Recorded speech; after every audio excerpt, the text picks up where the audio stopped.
This is Right to Life Radio. And now, here's your host, John Gerardi.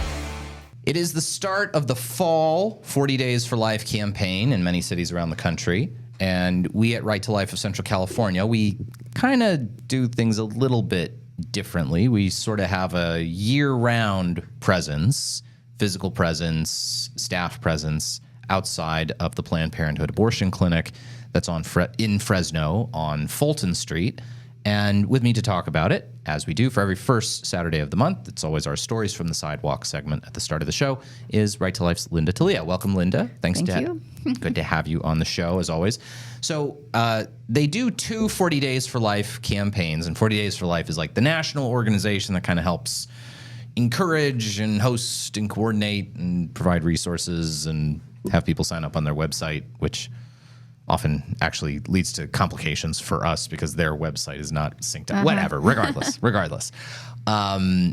But I thought, you and I both thought that 40 Days for Life was kind of a good opportunity to maybe explain to people the basics of our particular ministry here in Fresno, out of Right to Life Central California, our outreach center ministry, kind of what it is and the inception of it and sort of the basics. Give people the bigger picture. I mean, our listeners who are regular listeners know that you are standing out there on the sidewalk, but they might not know the whole story. So I thought, first I'll start with you just describing the whole mission as it currently exists. What do we do? What's our building like? How does it work? So give us the landscape of what it is that we're currently doing about and how often we're out there. Okay. Well, I think we've had outreach, not as it is now, but in general for quite a long time, decades, I think. Yeah. Well, we had different Right to Life Central California, which existed in one form or another since the late 60s. Yeah. Has had different sort of protest events or days or whatever outside of different abortion clinics in the Fresno area. Yeah, okay. So whether it was, I think Planned Parenthood used to be over closer to Fresno City College at one point. There's the abortion clinic downtown Fresno, the Family Planning Associates, which is near Community Hospital. We would do stuff there. Okay. And then when 40 Days for Life started as a national movement, I think 40 Days for Life started as a national organization in 2006, and we were like the first California 40 Days for Life campaign or something. Oh. I think we started doing 40 Days for Life in 2007. Okay. So it was either 2006, 2007, or 07, 08. Okay. Well, it's one or the other. So, yeah. So as far as my history, I had one of the volunteers who was very involved called me and said, "Hey, why don't you come check this out? You know, I know this is close to your heart." And I was like, "Okay, sure, I guess." So I went out there as a volunteer, and I just started looking around, and I thought, okay, first of all, why am I here? And I mean, it started from there. For me, the reason why I was there was because I'd been in a crisis pregnancy situation and ultimately chose life. And so I started there. At that point, there was a lot of kind of almost negative dialogue, like, how could they be doing this and stuff like that. And I know my personality, I definitely like to win an argument. So I was like, okay, calm down. Don't get involved with that. And so I started thinking, what am I doing here? And my goal was just to be thankful that someone was willing to speak up and speak the truth. And I'm pretty stubborn. I mean, John doesn't know that. It's the first time hearing about it. Yeah. And I think I use that as my, I don't know, my thermometer, because if I change my mind, then other people can. Then the majority of the people I talk to should probably change their mind. Because I don't really change my mind on anything. Yeah. So I thought, okay, you know what? That's why I'm here. I'm thankful. Now what do I do next? And so then, some time went by and a job came up. Well, and I'll kind of share with people sort of how that idea came out. So we would do our 40 Days for Life campaign, again, next to the Planned Parenthood building that's located on Fulton Street, just south of Olive. And we would sort of do it out of the parking lot of this print shop. Print shop that was it was right next door to Planned Parenthood, just one click south. And the owner was a pro-life guy. He didn't want us to use his parking lot or anything, but he's like, all right, well, you can set up and you can use power from my building if you need it for stuff. And we would rent a porta potty, and people would just be standing on the sidewalk, and the only apparatus we'd have was like a porta potty. Eventually, we brought out like a digital camcorder to like kind of try to deter people from like messing with our people, which seems like a terrible idea. Yeah. Thankfully, no one ever got mugged or anything crazy like that. No. But it wasn't exactly the greatest system. And we were out there for genuinely from 7 a.m. to 7 p.m. 40 straight days. And so Right to Life staff was out there. And being concerned, like, it's getting dark. Why are these people out here? Yeah. And after I became director, pretty shortly after that, I was like, this doesn't seem like a great idea safety-wise. Anyway. I remember it was the fall of 2017, 40 Days for Life campaign, and I was standing out there and I was praying, and I looked at the building, and I had this thought: could we? And at that point, Aaron, the gentleman who owned the building, had moved away, and the building was for lease. And I looked at it and I thought, why couldn't this be a medical clinic, like a pro-life medical clinic, to counter what Planned Parenthood's doing? We're right next door. Why couldn't we? And I remembered I talked to Bobby Metzler, who was standing right there next to me. I said, why couldn't we make this into a medical? She said, I don't know. Maybe you should think about it, John. So, by the way, we will be celebrating Bobby Metzler's birthday on Thursday, and I think she's turning 84. Yeah, and Bobby every year for her coming birthday. Out forever. Yeah, Bobby Metzler's been coming out, I think, longer than I've been alive, and she's every year on her birthday she celebrates by praying outside Planned Parenthood, which is a beautiful thing. With her little group too. Yeah, she's got a whole group of gal pals who pray with her. So now we could not turn that building into a medical clinic. It was not at all suited to be a medical clinic, but the idea there germinated, well, maybe we could be the tenant here and we could do something with this. Yeah. And so the idea grew for, why don't we get a stable, permanent place where our volunteers can meet, where we can have staff who's there, who can interact with people going in and out. And that's with a bathroom, with a parking lot. And that's when I reached out to Linda. Yeah. So Linda started working for us at Right to Life. That was in 2018, I think. 2018, 2019. Yeah. I think it was 2018. Sure. Yeah. I can't remember. And so, yeah. It was like the year before COVID started. 2019. Okay. So, I guess 2019. The calendar year was the year before COVID started, which I don't know either. I don't keep tracking. Yeah. Well, COVID was 2020. So I guess this was 2019. Mm-hmm. Yeah. Yeah. So, but it was from that one moment that both the idea for our Obria clinic and the idea for the outreach center emerged at that same day, just that same moment standing there. And you hear what you're saying. That's how monumental decisions are made. People think it takes time. You got to plan it all out, but really, minds are changed in literally it's year one and then it's the next. Yeah, and I'll I joke that I'm religious, not spiritual. Which the phrase the phrase that people say is, I'm spiritual, not religious, and I'm the opposite, if anything. I mean, hopefully I am actually whatever spiritual means. I think it's more important to be religious than it is to be spiritual. I think actually submitting yourself. We could have a whole segment on that. Yeah, I could do a whole. I could do a whole rant about that. Anyway, and I don't often think. I'm not saying that God doesn't or can't, talk to people through, knocking St. Paul off of his horse and in direct word for word verbatim revelation. I certainly believe in that and think that is possible. But I think 99% of the time when God is telling you things, it's through the very boring circumstances of life, like don't apply for this job that's really risky when you have 5 small children at home, or don't things that are sort of plain in front of you.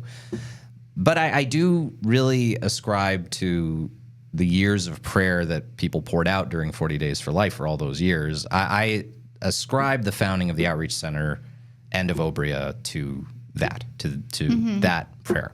I don't know. Sense. Yeah, I don't know why. I mean, it was a reason. It's not the craziest idea to come up with, but the fact that those two ideas happened literally at the same instant, I can pinpoint, when they germinated to that one 40 Days for Life campaign. So, well, with that said, I could say that I hate when people say this, but my journey changed in an instant when I was telling the pregnancy care counselor my story, and she just kind of looked at me like, I don't really know what to say, but I'll just say this.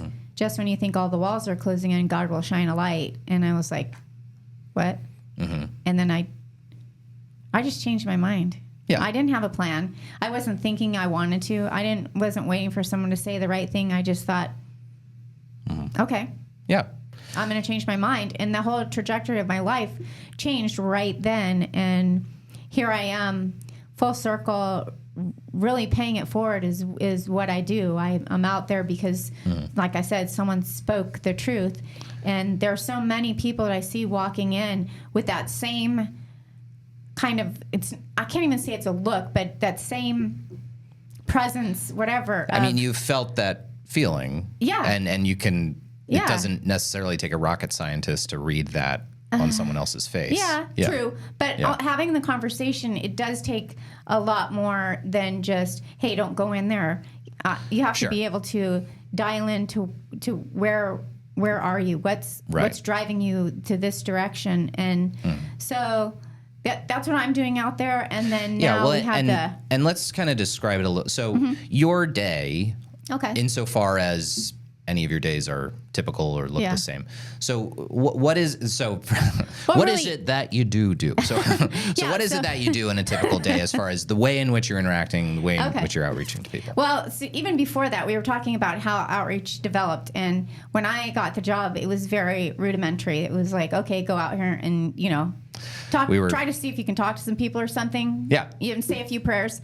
And so we were building the plane as we were flying it. So try not to have anything happen to you or whatever. Yeah. And so I'm super competitive. It's not the first time I said that. I'm like, okay, no way. I'm going to make this more and bigger. And so I started having these ideas of how we would maybe have a bigger presence with different approaches. And then one of our volunteers used to come out and she would use flowers to encourage people to come talk to her.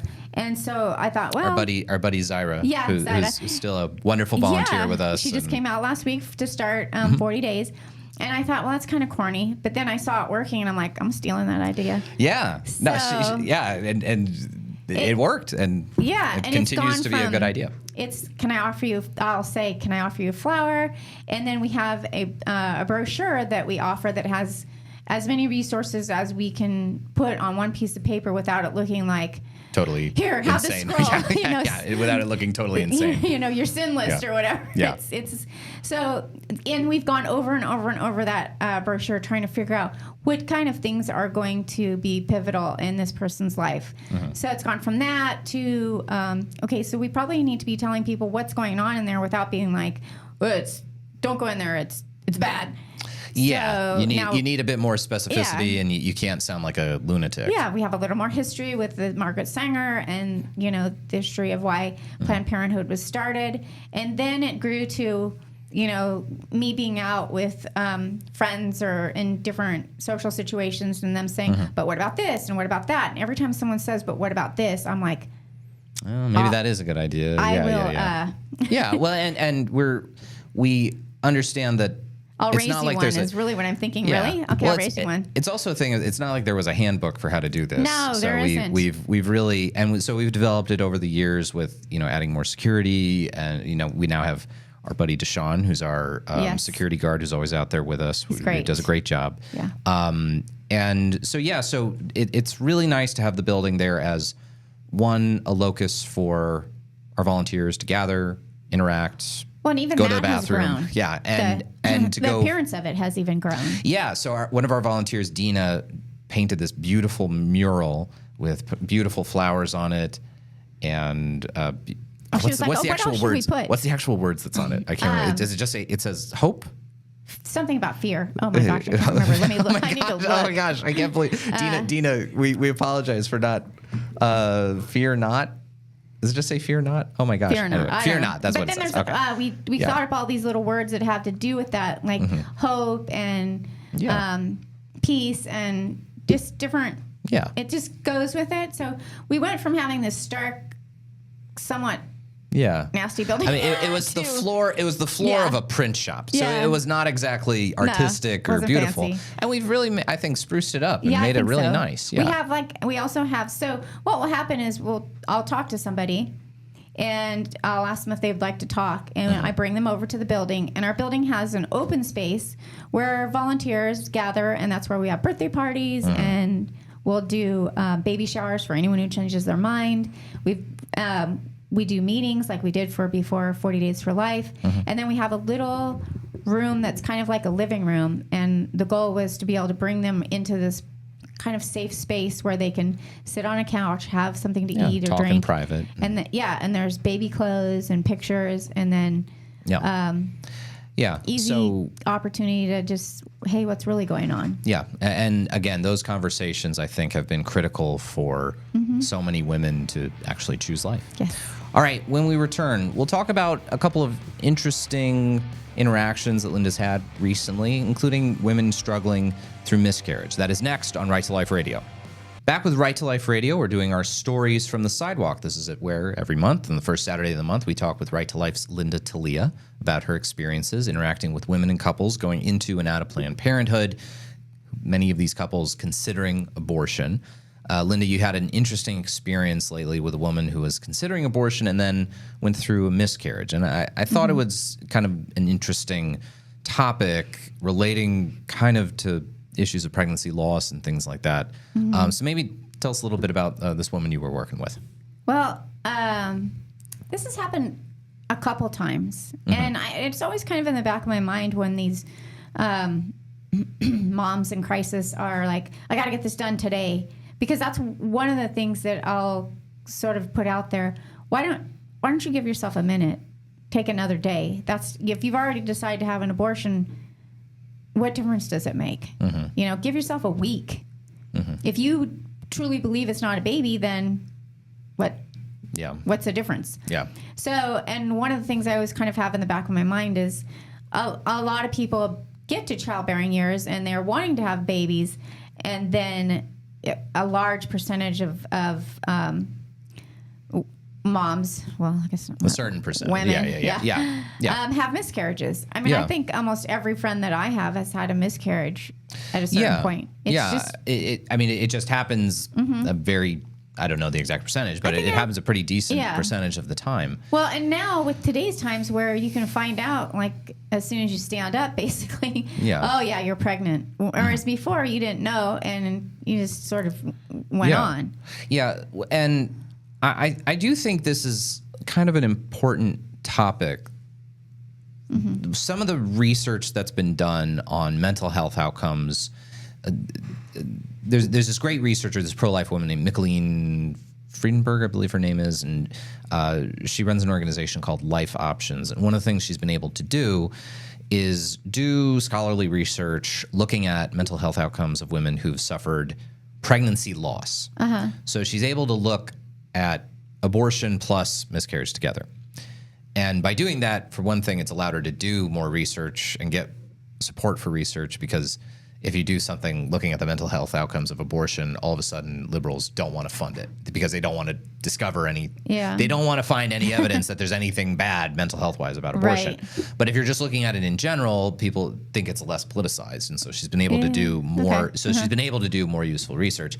And one of the things she's found is that sometimes the mental health outcome, she's very clear in her belief that abortion and miscarriage are very different things and very distinct things, and they're not the same thing. They are, yeah. But often the mental health outcomes can be similar and similarly difficult for women going through it.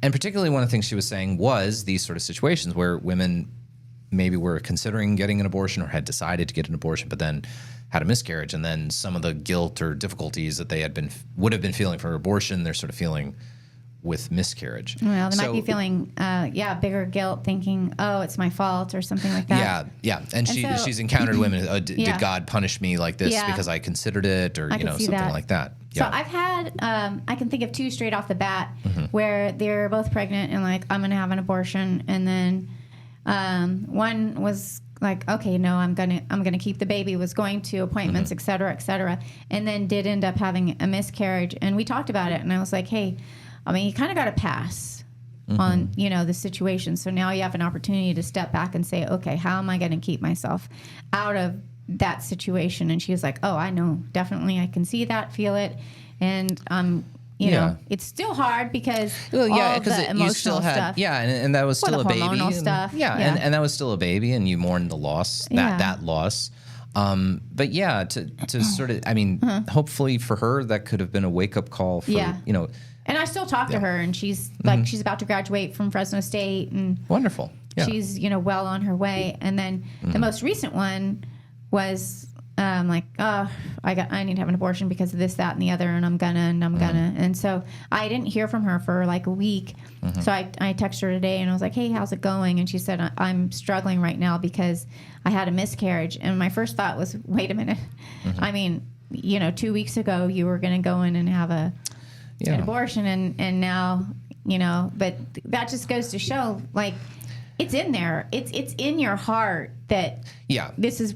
God made us to have babies. I think, and I think even someone was going in with claimed confidence to have an abortion, like, I think the reality is often very different for people after it's happened. I think most of the time they would like to have the baby. They just don't want to have the responsibility of changing. Yeah. And so now they're in this whole big swirling mess of, I can't believe I was gonna, and I just started thinking it was gonna be. She even was like, I couldn't wait to have this baby boy. That's what I thought I was having, et cetera, et cetera. So, I mean, that's something to think about in general. Is like, okay, these are people who experience basically the past, and they're still saying, I'm mourning the loss. Yeah, and so it is kind of a thing for us to see that, like, these people, these people also still need help. Yeah. And the way in which I think abortion continues. And I did offer her resources for miscarriage, loss. Yeah. Or pregnancies. All right. Well, thank you, Linda. Sure. We appreciate you being on. Thank you. We'll be back talking with Jonathan Keller from California Family Council right after this. This is Right to Life Radio on Power Talk.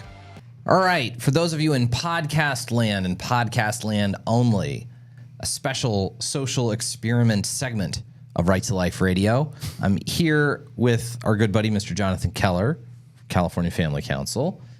And what we're doing, so for those of you in podcast land, let's not have secrets from one another. Let's share. Let's be frank. Let's be open. This show isn't live. When this show airs or drops on a Saturday, it was pre-recorded. Okay, we pre-record it during the week. We sort of do things that are timely and kind of hope that it's not totally wrecked by the time the show airs on Saturday. So we've only been bitten by that, like, once? When Ruth Bader Ginsburg died that we were totally hosed? Maybe. I don't know. I don't know if we got too hosed by that, because I think I think we might have re-recorded after Ruth Bader Ginsburg. Anyway, so we're not going to pretend to you. You know us. We know you. We love you, dear listener. You know that this is a sham. This is a fraud. Anyway, so we're not live. We are recording this on Tuesday, October 1st. It is 3:30 in the afternoon. Starting at 6 p.m. Pacific time will be the vice presidential debate between J.D. Vance and Tim Walz. J.D. Vance, senator from Ohio, Tim Walz, governor of Minnesota, the two vice presidential candidates. So what we want to do here is Jonathan and I will give our predictions, our thoughts for maybe how this debate's going to go, what kinds of things surrounding the abortion topic are going to be brought up. So, Jonathan, let's discuss it. I think my first prediction is that they're going to try, and in fairness, J.D. Vance has no one to blame but himself for this. Yes. I think they are going to try to make a whole mess of J.D. Vance having said on a Sunday show that Trump will veto a bill to pass nationwide abortion legislation. Right. Do you think that's going to happen?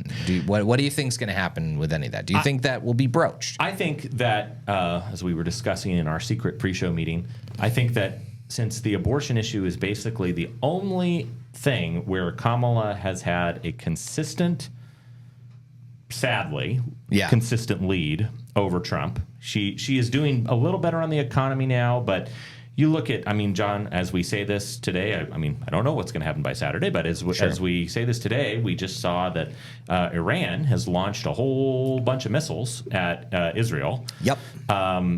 You know, there was the stuff in the Middle East with Hezbollah last week. I mean, there's everything, and there's the hurricane, and the federal government is kind of ineptly responding to all the disaster in North Carolina. Yep. Pretty much everything around the country and around the world is kind of falling apart. Yeah, which is naturally going to reflect poorly on the incumbent. Correct. Which, as much as she would like to pretend this is not the case, or selectively pretend, she is actually in office. Kamala Harris is, in fact, the current vice president. And I have seen an increasing number of conservatives. I wish that they were making a full-throated and winsome case for the humanity of the unborn. But winsome. An evangelical says winsome. That's right. And an angel gets its wings. Or a Catholic takes a shot. That's right. That's like such an evangelical buzzword. I don't actually like the word winsome because usually I feel like winsome is more popular among the liberal-leaning evangelicals who want conservatives to shut up. It is part of the tone policing that you see a lot of times among some evangelicals who are like, well, you know. Do we want to be culture warriors? It's like, don't you know that we're called to be with gentleness and respect, which that is scriptural, and we are supposed to have gracious responses, supposed to have your speech seasoned with salt. I agree with all of that. Yeah. If it's in the Bible, I believe it. Yes. But the winsome angle is like a lot of times I do feel like it's an attempt to be like, well, we just don't want to make people mad. Exactly. Be more like David French. Yeah. Yes. So all right. Anyway, regardless, not to have totally derailed you, but yes, I agree with you that probably no Republicans are making a convincing, smart, compelling case for life. But what I have seen them do, I saw this young gal on Instagram the other day that was kind of throwing it back in people's faces. She said, look, Trump's already said that he's not going to sign a nationwide abortion ban. He said it's going to be left up to the states. And look, she said, look, if 90%, she was sounded like this like redneck gal from Texas. She's like, if 90% of a state wants there to be an abortion ban, then I think they should be allowed to have that. I mean, you should move. If you really want abortion that bad, move to another state.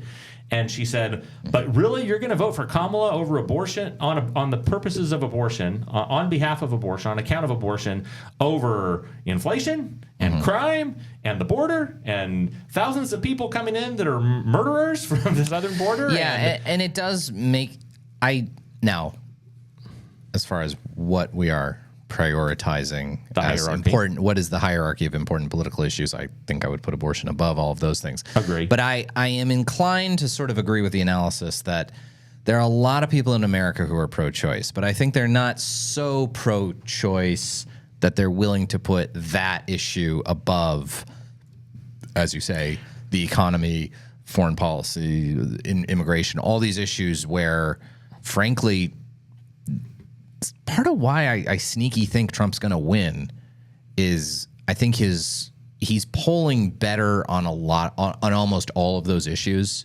On almost every single issue except for abortion, he's polling better than Harris. Right. And I think for most people, fundamentally, those things are going to be more important than abortion. Some people may remember back, John, you probably remember this, back to the olden days of like 2017, 2018, whenever Trump would do something. No, there was nothing existed before before this 2020.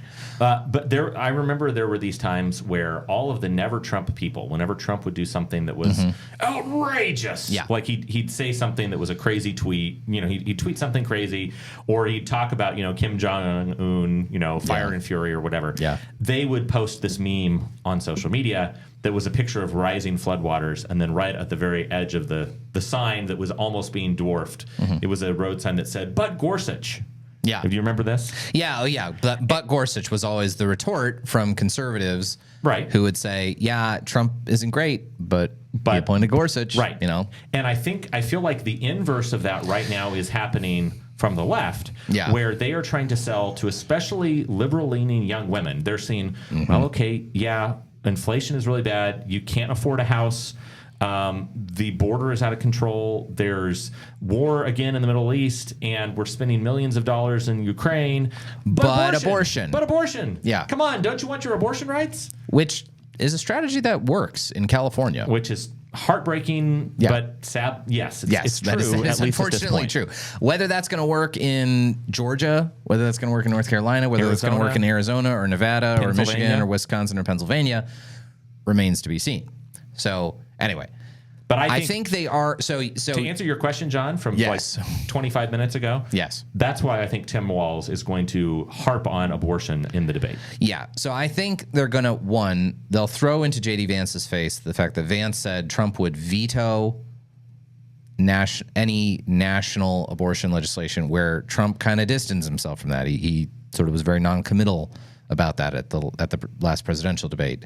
I think it will be brought up what exactly Trump's stance is on the abortion pill. I think that could happen, given that Vance and Trump have both kind of said that they're okay with people having, quote, access to the abortion pill. And you and I have talked enough about the abortion pill, I think, on this show, that this is how 63% of abortions are done. It was approved by an unlawful process by the FDA originally back in 2000. The health and safety restrictions around the abortion pill have been chipped away at significantly by first Obama, then Biden, to now allow the abortion pill to be shipped through the mail. I think any pro-life president needs to seriously look at getting the FDA to reinstate those older, more protective regulations, at the very least, if not to completely get rid of the FDA approval for the abortion pill. So I think some of that will be brought up to Vance, because I think it's a way of it's a way of sort of throwing it back in the Republicans' face, like sowing like, oh, is there division between you and Donald Trump about how the abortion issue should be regulated? You were saying Trump would veto a national abortion ban. Trump didn't say that. He said that you talked without speaking to him first. So I think a lot of that's going to come up. Is the issue of IVF going to come up? And if so, is Tim Walz's weird kind of lie about IVF and his family, is that going to be brought up? That's a good question. The problem is... So for those who don't know, that Walz at one point, I believe it was during his speech at the DNC, right, Jonathan? I think so. Yeah. He elided the fact that, IVF, fertility treatments were helpful to my family. That's why I have my daughter Hope and his son Gus. Yeah, and products of fertility treatments. Right, and then it then came out that no, he and his wife didn't do IVF. They had some other kind of it sounds like they fertility did a intervention procedure or something called IUI, which is intrauterine insemination, which is I've talked to people who even have concerns regarding other types of artificial or assisted reproductive technologies. Yeah. I've talked to some Catholic people who I know who have rejected IVF, but they said, well, IUI is kind of like in this gray area where essentially it's not too graphic because even if there's children in the car, essentially they still are able to obtain sperm from the father, and then they are able to inject the sperm directly into the mother's uterus, so that all the fertilization is still occurring intrauterine instead of in vitro. Right. And as a result, I've never even heard of this. Yep. So it is something that, just full disclosure, it is something that the doctors offered to Julia and I as a possibility. We never pursued that because, thank the Lord, we got pregnant with Napro. Yeah. But it's something that, like I said, it does not involve the harvesting of multiple eggs. It doesn't involve any sort of selective screening or selective reduction. Yeah. So, yeah. Well, and I guess I don't know much about it. I can't speak to it ethically one way or another. But it was a weird lie on Walz's part to say that his family benefited from IVF when they didn't. And John, I just have to say, this is something that this goes to some of the other stuff that Walz has said regarding. If you remember, he also got in trouble with kind of the stolen valor angle of saying, the reason we need gun control is because I know about these weapons of war that I carried in war. Walz tends to, with the weapons of war thing and other things, he tends to kind of stretch the truth. Well, John, it's interesting because I get this sense. Even all the stuff with his military service, he's like just kind of just a little out there. I will say, I actually feel like this is this weird thing. And I'm sure some Republicans, conservatives can fall into this trap sometimes too. But I feel like, especially on the left, because so much is made of identity politics. Yeah. And the idea that I need, for intersectionality purposes or for box checking exercises, I need to be able to empathize and identify with. I am a member of the IVF using community. Yeah. I am a member of the weapon of war carrying community. That's totally right. I want to be part of the team. Right. Yeah. Look at me. I'm one of the in crowd. Help! I'm oppressed. Right. Was that a Monty Python yes. thing? Help! I'm being repressed. Only it's hooray! I'm being repressed. That's right. Yeah. So, but yeah, it's this bizarre thing with Walz that he tends to kind of stretch his resume just a little bit, and I do think not on the abortion topic necessarily. I think Vance would be smart to maybe bring up, hey, I went to. I signed up for the Marine Corps. I did a couple of tours of service. I always described my service accurately, and here's this guy, might be smart politically for him to bring up that fact, but we'll see. All right. Well, those are sort of our thoughts or predictions going into it. We think there will be some discussion of abortion. I think there could be some discussion of IVF, especially given Walz kind of stretching the truth on it. Vance has to kind of might have to address like Trump's policies that Trump has proposed about it, which I think are insane. The idea of, which Trump stated in a rally, either having the federal government furnish IVF or require insurance companies to cover it, is an insane idea just from even a fiscal standpoint. So insane that Gavin Newsom just signed it into law. Yeah. So it's, I don't know. I'd have to imagine there's going to be some discussion of it, and I don't know. I feel like Vance could be a really good debater. Oh yeah, I think he's very smart. He went to Yale Law School. Yeah, I just got out of Yale last week. He's a smart guy. Yeah. Walz. There are news reports out where Walz apparently warned Harris before she picked him that he's not a good debater. That he's actually a nervous debater, and he's not very good at it. And apparently he's been doing debate practice sessions with Pete Buttigieg as the stand-in for JD Vance, which I find kind of hilarious. So we will see. Okay, so our prediction. So Jonathan, prediction. Who do you think there will be a consensus winner, loser, or will it just be kind of a blah draw? I think I'm going to give a qualified answer, a bifurcated answer. I think if it is moderated... Why be careful? Nothing bad will happen to you based on this prediction. If it is moderated the way that the original CNN debate was with Dana Bash and Jake Tapper, which is fairly straight down the middle, with no fact checks, I say in scare quotes, I think if that's how it's moderated, I think that J.D. Vance has a very good chance at winning because he is good in he's good on his feet, he's good on stage, and in all the interviews I've seen with him, I think of the 4 people in interview settings who are running this year, Walz, Harris, Trump, Vance. Vance actually is the best in one-on-one TV interviews, in my experience. Maybe. But if it is more moderated akin, like the ABC interview, if it's more akin to that, if it is akin to who's actually It is Marge Brennan, I think, and then you're about to say Marge Bryan. No. the wife of our board member, Dr. Sil Bryan. I don't think she's moderating a debate. I need to look and see who it is, but what station? I don't care who it is. I think it is CBS News. CBS News. Okay. Marge Brennan. Mark Brennan. All right, CBS News is doing it. Yeah, all right, so it is. I'm not. I don't actually care who is doing it. I was just asking the news station. Well, the reason I say it is that I think the two people who are doing it are kind of hacks, more democratic hacks. Oh, okay. And I think that means that it is probably going to, Nora O'Donnell and Margaret Brennan. Okay. So two ladies, actually. Okay. Which I will say it could, I don't know. That makes me, I didn't realize until just now that it was two ladies that are doing it. That makes me think, I'm sorry to maybe say they're more liberal leaning, but no, I think this is going to make the abortion issue and the IVF issue like a mortal lock to be an extended portion of it tonight. Well, that could be.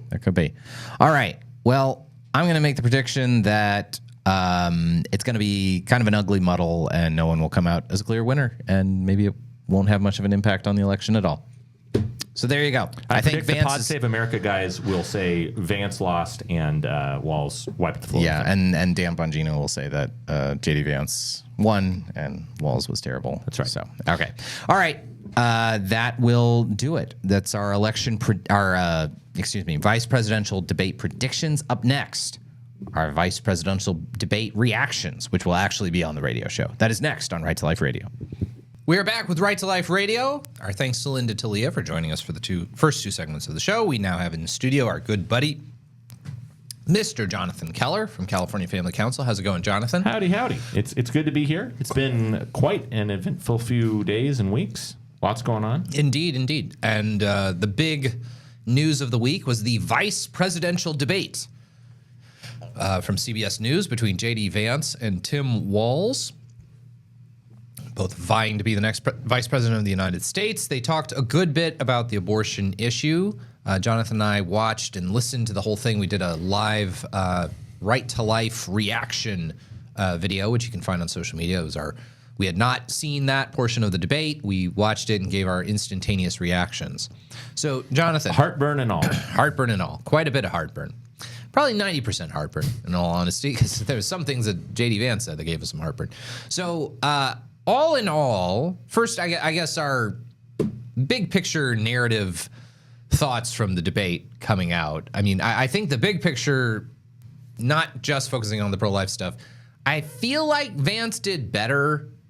I don't know. Maybe this debate doesn't really matter, and maybe it wasn't that strong one way or another. I feel like liberals are sort of conceding a little bit with some of the arguments they're making that Walz really didn't do all that well, that he was kind of weak. I heard someone refer to him as Don Rickles' wimpy Lutheran brother, which I thought was hilarious because that was really dead on. That is so... Isn't that perfect? Goodness. Yeah, Don Rickles' wimpy Lutheran brother. You know, I kind of was trying to figure out... Apologies to any Lutherans out there listening, but he is a Minnesota ECL Lutheran. So and I was trying to figure out. He does look vaguely familiar, and I was trying to think. Okay, he kind of looks like Don Rickles. He does. If Don Rickles wasn't funny. Wow. So there we go. Don Rickles' wimpy Lutheran younger brother. So I think the consensus seems to be kind of that Vance won. I don't think it was quite as lopsided as like the Trump-Biden debate, right? Where Biden was. It wasn't even that Trump was that great in that debate. It was just that Biden was, this man is clearly senile. I will say, John, there is a big difference. This goes back to stuff we've talked about in the past about people who, going back to the 50s, when they did the very first ever televised presidential debate. Yeah, where it was Kennedy, or this 1960. The 1960 Kennedy election. versus Nixon. Yeah. The people who watched the debate thought that Kennedy won the debate because he was so young and attractive and suave, and the people who listened to the debate thought that Nixon won the debate. Yeah. And because he was very in command of the facts. I think this was an interesting thing where if you just close your eyes and listen to Tim Walz, he wasn't great. I think if you compared, he was worse to look at than he was to listen to. It was real bad. Yeah, like because real he looked bad. completely terrified the whole time. He was like a deer in the headlights. Yeah, the split screens between him and Vance were not doing him any favors. No. Yeah. Now let's talk about their discussion of the abortion debate. Whether they won or lost. I guess I don't know in general how big of an impact any vice presidential debate has ever had. Maybe tinily around the margins or something. Looking at how they discussed abortion, I thought there were a couple of interesting things, and I thought maybe the most interesting thing was how Vance was trying to frame the Republican approach, or the Trump approach to the abortion issue. What he kept saying was, Republicans need to do more to gain the American people's trust over this issue. We need to do more rather than supporting any kind of nationwide ban on abortion, which Vance then had to do this song and dance because the moderators said, you supported a ban on abortion federally at 15 weeks. And Vance said, well, I didn't support a ban. I supported like a national standard. minimum standards. I'm like, yeah, but that's banning abortion after 15 weeks. Like, I don't know. I mean, I think it's a good thing. I wish he had passed it, but that was what he supported. And Vance, I think, was kind of dancing around this issue.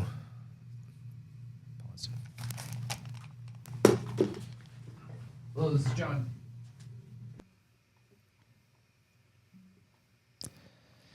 He danced around the issue insofar as, like, Vance and a lot of other Republicans voted a bunch of times before Roe was overturned. Frequently were voting in favor of various kinds of nationwide restrictions on abortion back when they knew that Roe was on the books and thus those laws would not come into effect. So Vance was supporting 15-week abortion bans.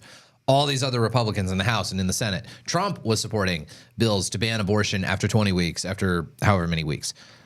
Now that it's not popular, all of a sudden they have to come up with some rationalization for why they changed their position other than just pure political expediency.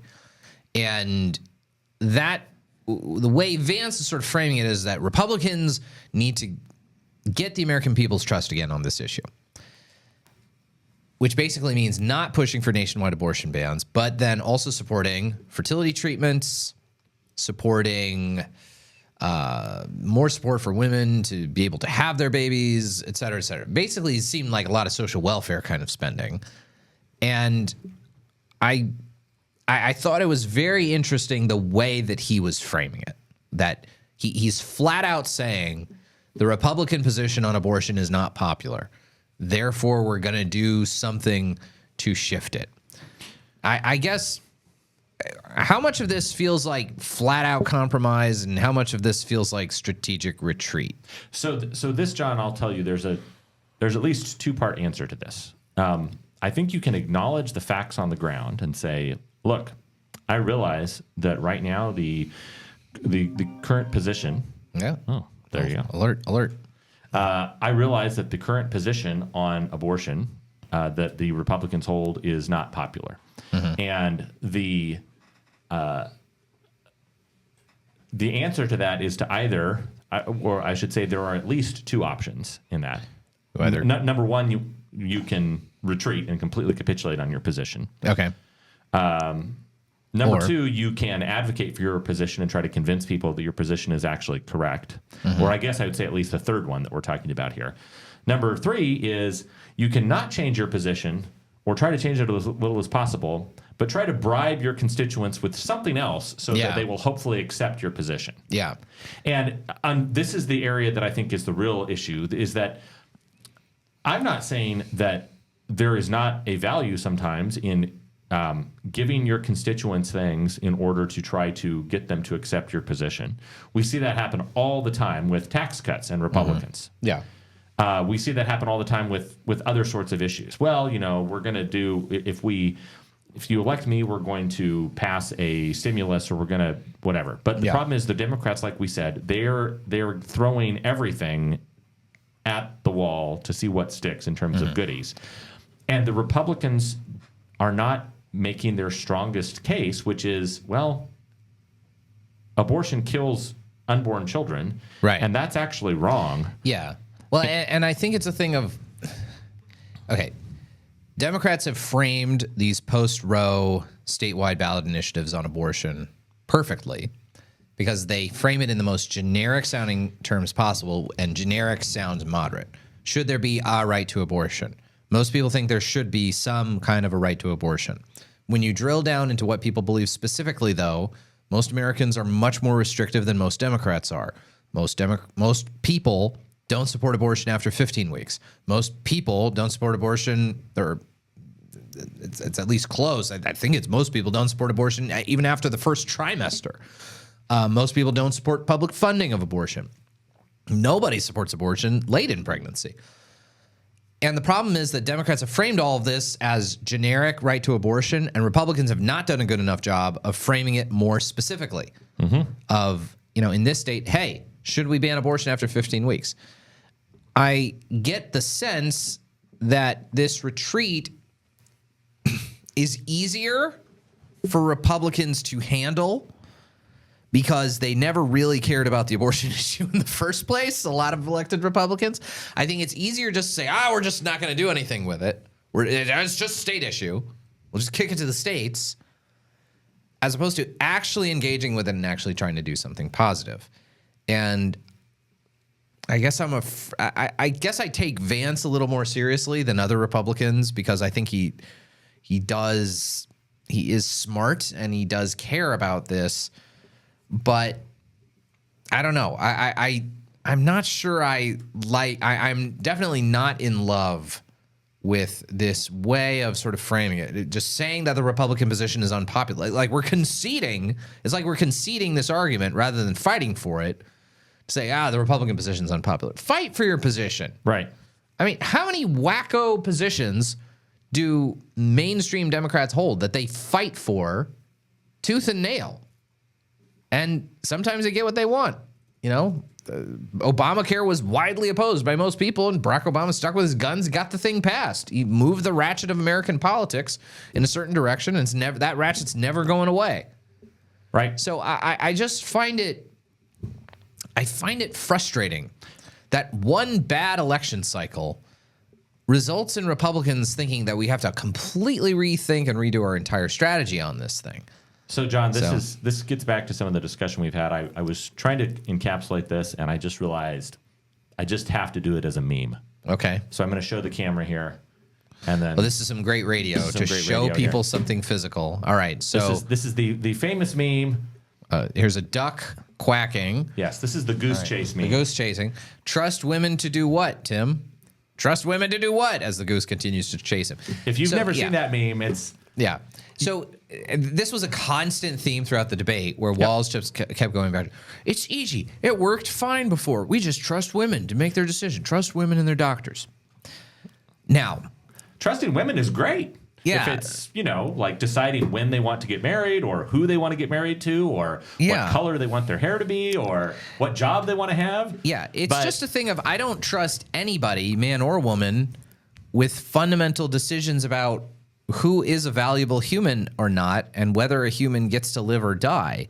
Yes. That is a question of that other individual's fundamental dignity, worthiness of care that other individuals shouldn't get to decide for them. Walz was continually trying to frame it as we need to just be able to trust women. We just need to be able to trust women and their doctors. When we return, maybe I'll rant a little bit about the appeal to doctors and the appeal to various kinds of ridiculous authorities and other kinds of logical fallacies. That's next on Right to Life Radio. Right to Life Radio. Okay, Jonathan Keller from California Family Council. We heard Tim Walz and J.D. Vance debate. We heard a lot of logical fallacies, particularly around the abortion issue from Tim Walz. I want to go through a couple. First, let's talk about the constant begging of the question on Governor Walz's part. Instead of acknowledging and engaging the debate of is the unborn child a valuable rights-bearing member of the community, that it is wrong to kill, is the unborn child Is it right or wrong? Is it okay or not to kill the unborn child? Walz constantly skips past it, aided by the media and his ability to frame it. Like the very beginning of the whole abortion discussion was the CBS moderator saying, let's talk about the issue of reproductive rights, by which they just mean abortion. They don't mean actually your right to have children. Everyone has the right to do that. It's your non-reproductive rights, I guess. And Walz continually kept phrasing it in terms of, look, these women just need health care. They just need to go and get the health care they need. And we trust women to get the health care they need. We don't want them to have to travel. Yeah. That was not bad. So we keep framing it as, women just need their health care. Not engaging with the fundamental question of, is this health care? Which is a highly disputable question. Constantly skipping past that question. Constantly skipping past, we just trust women to. If you're assuming that it isn't homicide, then of course you can trust people to make that decision on their own. If it is homicide, then you can't trust that. And finally, I think my favorite logical fallacy, favorite/least favorite, my pet peeve. We just trust women and their doctors who know what's best. He said something about the people who know best. All right. Why there's this sense, this appeal to doctors in the abortion debate? We should trust women and trust doctors. As if doctors, in learning how to do abortions, somehow learn whether they're right or wrong to do. Medical doctors have no more access to right and wrong, to ethical insight, than you or I do. They don't automatically become an expert in the morality of abortion because they get an MD. They're just doing it. And also they have a profit motive to do it. So this notion that we keep putting forward, that Walz keeps putting forward, we should just trust women and their doctors to do this thing. It is skipping past the fundamental question of what is this thing? Mm-hmm. Is this killing a meaningful, rights-bearing member of the community whose life is precious and should be valued, or is it not? And we'll just trust women. Well, no. If this could be killing a human being, I'm not just going to take someone else's word for it on a case-by-case situation. Right. It either is or it isn't. And John, we don't trust anybody. I mean, the whole point of, you look at the 14th Amendment, no person shall be deprived with life, liberty, or property without due process of law. Yeah. We don't allow any individual or any government to deprive someone of their life, liberty, or property without due process. And the fact that we are just giving this blanket, no. Yeah. I trust you. Yeah. We're good. Exactly. Doesn't make a lot of sense. All right. Well, that'll do it for Right to Life Radio. We will see you next time on Power Talk.